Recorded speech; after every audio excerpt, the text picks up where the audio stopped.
आज के ब्लॉग में मैं दिखाऊंगा कि हमारे गांव के निषाद कम्युनिटी के द्वारा कैसे मछली पकड़ा जाता है,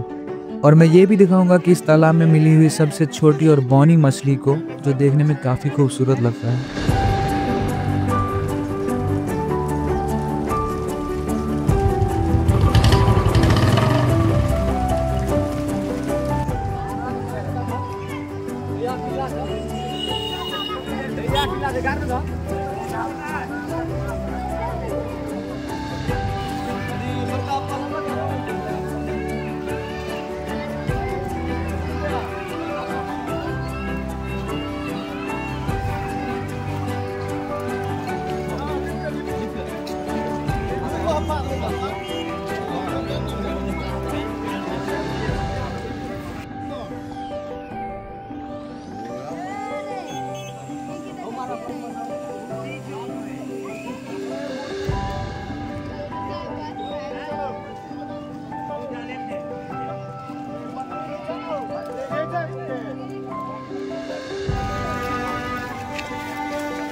हल्के हल्के काटले जा चुन का उल्टे में जियो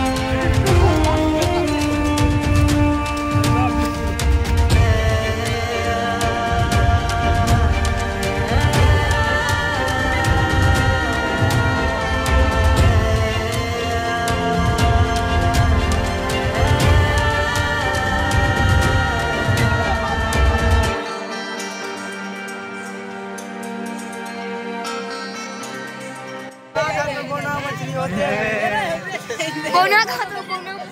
ए हो बहुना मछली बहुना खा